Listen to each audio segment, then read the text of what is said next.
The Memphis Grizzlies are off to their hottest start in franchise history since 2013, going 14-7 over the first 21 games of this young NBA season. And while there's been a ton of surprises for this Grizzlies team early on, one thing that wasn't so surprising is that this Grizzlies core, when healthy, is very, very good. And while this probably should have been apparent to most people last season when the Grizzlies dealt with a ton of injuries and struggled, I think a lot of people forgot just how good they are when healthy. Matter of fact, my biggest prediction of the NBA season this preseason was that the Memphis Grizzlies were going to finish with home court advantage, a top 4 seed in this loaded Western Conference. But as of now, it looks like that is a very good bet. So with that being said, let's break down what the success can be attributed to for the Grizz over the course of these first 21 games and see, do we think it's something that they can sustain? And do they have the makings of a potentially deep NBA playoff run? Let's get right into this video. So firstly, I want to just say that the Grizzlies are top 5 in net rating in the NBA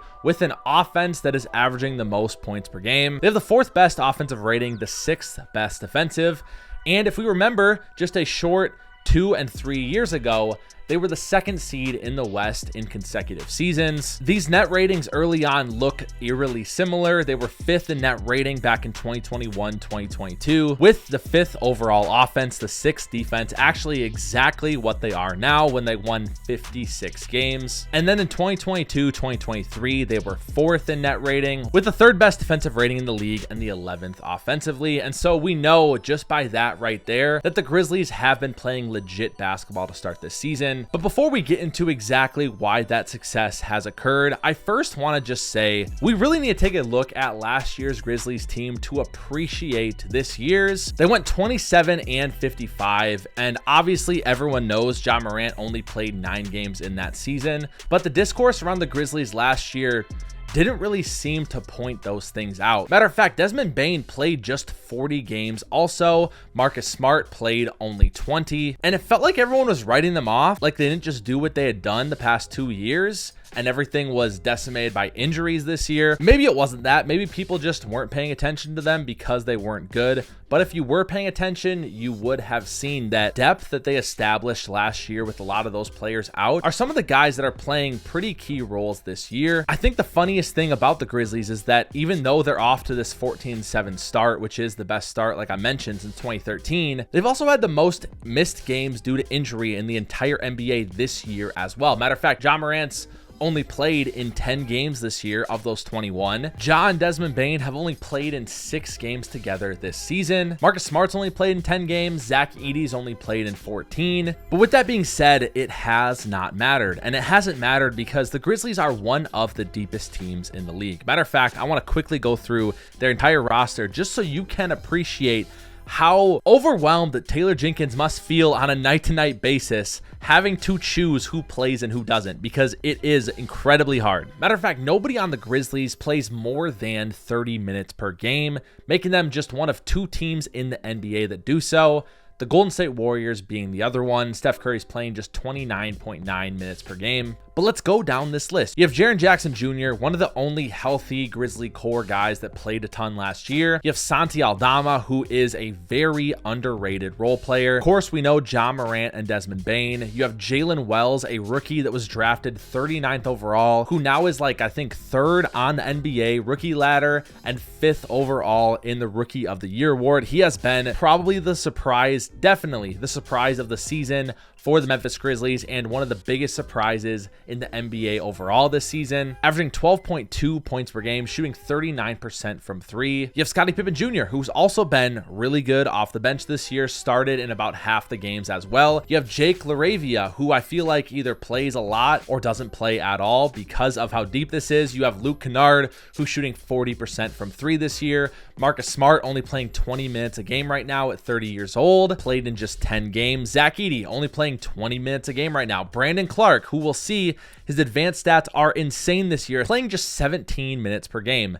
Then you have Jay Huff, who's been one of the coolest stories of the young NBA season because he was just a G Leaguer signed to a two-way contract, who now is shooting 44% from three as a 7-footer, playing 15 minutes per game. You have Vince Williams Jr., who just got back from injury. He needs to play more, in my opinion. He was an incredible perimeter defender last year for the Grizzlies in that injury-riddled season, but I'm assuming they're just going to ease him back in. You have John Conchar, who just can't get minutes, plays about 13 minutes per game. And then you obviously have Cam Spencer and Yuki Kawamura, who has his own unique story I'd love to tell one day. But with that being said, I think something nobody's really thinking about is that not only do they have 14 guys here who should be getting NBA minutes, they also have Gigi Jackson, who's 19 years old, coming back from injury, who has not played yet this year, who will be one of the first guys off the bench for them. And so I mean it when I say they're one of the deepest teams in the league. And if you're Taylor Jenkins, I have zero clue how you are supposed to figure out who plays in what rotation. Another thing that's super interesting to me about this Memphis Grizzlies team, today's video is brought to you by Autograph. Autograph is the first of its kind app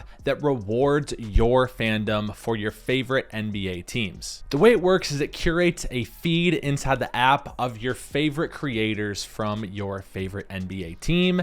And the more you engage with it, the more coins you earn, which unlock giveaways like this Jason Tatum signed jersey. And when it comes to playoff time, playoff tickets. They gave a lot of playoff tickets away on this channel just last year. But my favorite part is a new feature they added called Rooms. We've created a Hardwood room in partnership with them, and I will be live inside of that room for various NBA games throughout the season, including this Friday night, prime time on ESPN, Warriors versus Timberwolves. I'll be live 1 hour before the game, so what are you waiting for? Head on over to the first app to reward your fandom and join the fastest growing fan-led movement in all of sports. Thanks to Autograph for sponsoring the video. Don't forget to use the code Hardwood when you download the app. Let's get right back into it. Is that they have not sold their future whatsoever. Matter of fact, they own almost every single draft pick of theirs for the indefinite future. So they have so much opportunity.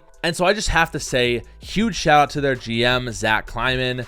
This has been an incredible job. Sometimes the best thing you can do in injury-riddled seasons like last year is to allow young guys to get experience, not make a desperate move to acquire someone, taking away future draft capital, and consider it a lost season that you'll be back, to the point where he's put this team in a position where they have so many options to upgrade with. So with that being said, let's take a look at some of these advanced analytics and really see what has been the leading cause of the Grizzlies' success this year. Starting off, they lead the league in assists per game, and the Grizzlies have always been a pretty good defensive team in those two different years back to back where they were the second seed in the West. But on the offensive end, especially in that second year, they have not experienced as much success. That's obviously changed this year, and a huge part of that is that they are just sharing the ball at such a greater rate. It really reminds me of the Cavaliers in the East, where the system they have this year, nobody cares who gets the credit. Everyone's sharing the ball. It's very Warriors-esque, where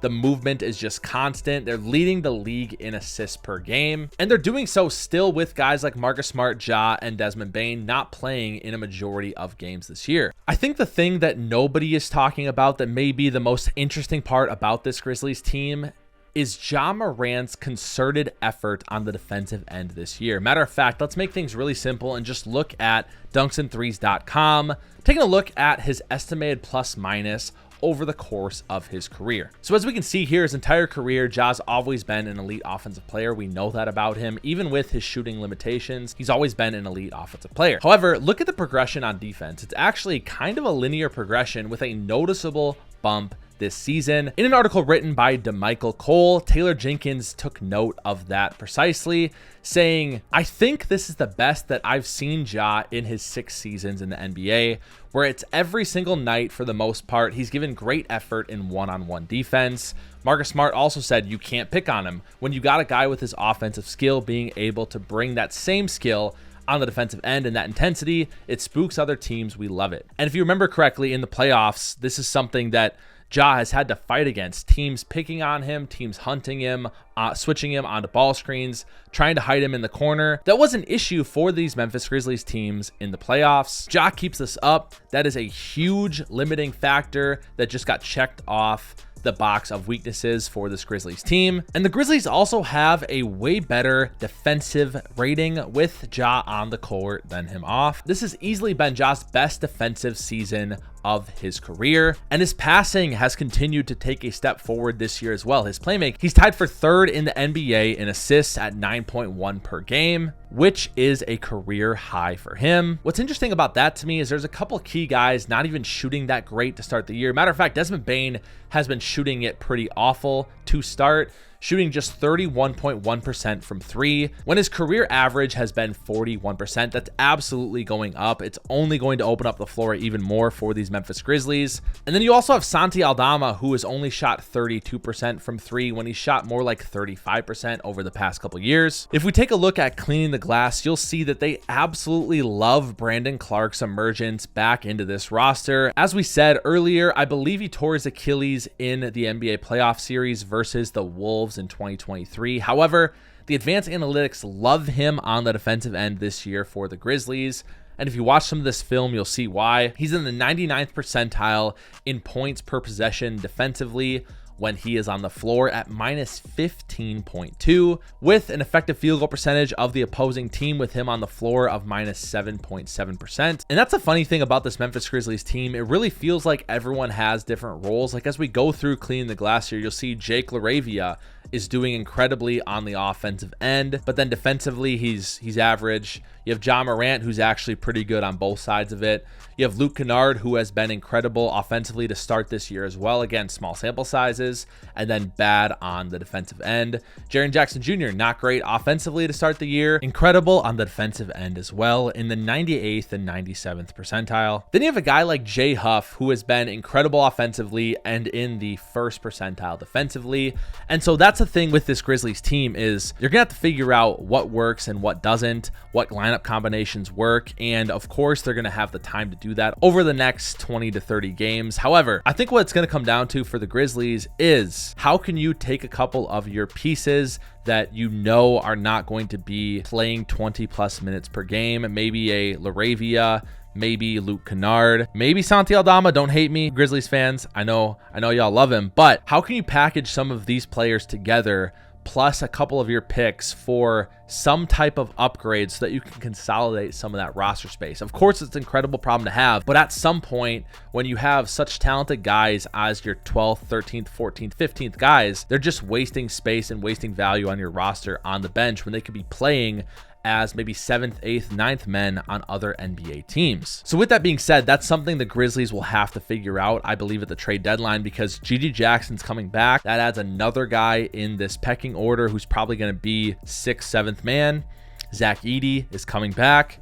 Marcus Smart is just starting to play again. Desmond Bane came back recently. It's really the only thing that makes me nervous about this Memphis Grizzlies team, but I feel like they are taking this first half of the season to figure that out, experiment with it, and make the appropriate moves going into the trade deadline. So with that being said, guys, I have almost no doubt in my mind this Memphis Grizzlies team is one of the 4 best teams in the Western Conference. They've been super fun to watch, and it's time to stop sleeping on them because I believe they are a legit contender in the Western Conference. That's all for today's video, guys. Thank you so much for watching, and as always, we'll see ya on the hardwood.